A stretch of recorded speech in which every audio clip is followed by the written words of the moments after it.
Were you there when they laid him in the tomb? Were you there when they laid him in the tomb? Oh, sometimes it causes me to tremble, tremble, tremble. Were you there when they laid him in the tomb?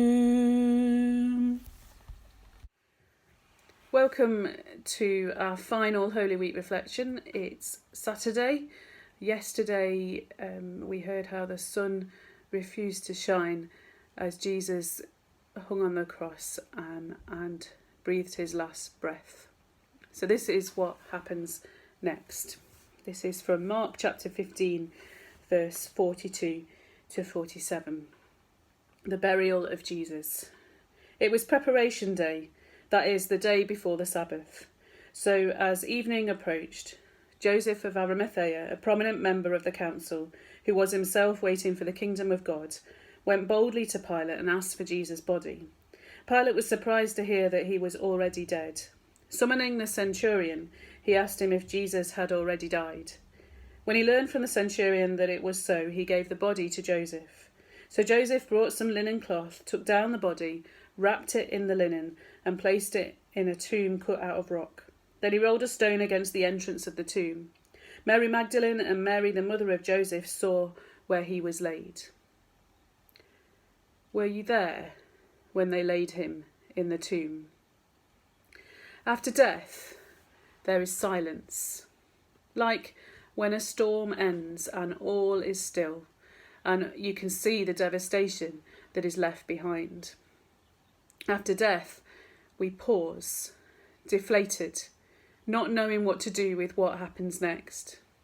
After death, we know we must step onwards, but there is that moment where we simply seek stillness and space.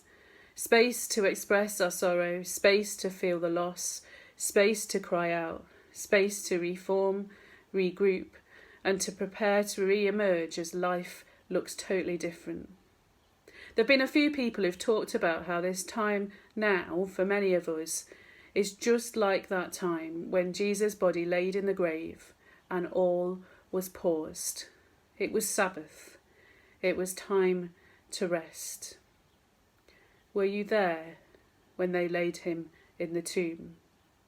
Are you like Joseph, carefully caring for the broken body, for the body of the one they loved dearly, wrapping him up gently and laying him in a place of rest? Are you like Joseph? Are you the one in this time that has it laid on your heart to care for those who are broken right now, those who are lost, those who are missing family so much, those who are struggling with mental health, those for whom operations have been cancelled and the pain is only increasing, those who are grieving as someone who they love has been taken so suddenly? Are you like Joseph and getting close to the most broken, offering care in the most difficult of places? You are a key part to the story. Your name matters to God's, just like Joseph's. Were you there when they laid him in the tomb?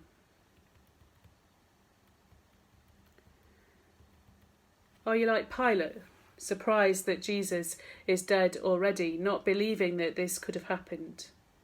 Are you like Pilate? Are you struggling to keep up with the news and struggling to believe what is going on right now? Are you still living 3 weeks ago, before the change was upon us? Do you wake up every morning wondering if this was only a dream, but then once again overwhelmed by what lays before us? Are you like Pilate and struggling to come to terms with all the uncertainty around, exhausted from discovering once again that life has changed completely? You are a key part of the story. Your name matters to God, just like Pilate's. Are you like Mary, watching in the silence, waiting to see what happens, taking notice of where Jesus is buried? Are you like Mary? Are you grieving the loss of normal life as you know it? The loss of a son, the loss of a friend, the trauma of the death of all that life depended on? Has your life been turned upside down? Are you unsure what to feel, what to think, where to go, what to do? Are you like Mary and just watching through your windows and waiting behind closed doors, feeling numb as you wonder what it's like to come to terms with what is happening and what life might look like beyond today? You are a key part of the story. Your name matters to God, just like Mary's. As we sit in Holy Saturday, as we wait for the promise of life in all its fullness, perhaps this year we might understand it a bit differently. Perhaps we might understand the feelings of loss and confusion of the bystanders, as life pauses, as church life pauses on what would normally be a busy weekend, as we wait for resurrection, the promise of restoration and new beginnings. Whatever life will be beyond, be still and remember this. You are a key part of this story. Your name, it matters to God.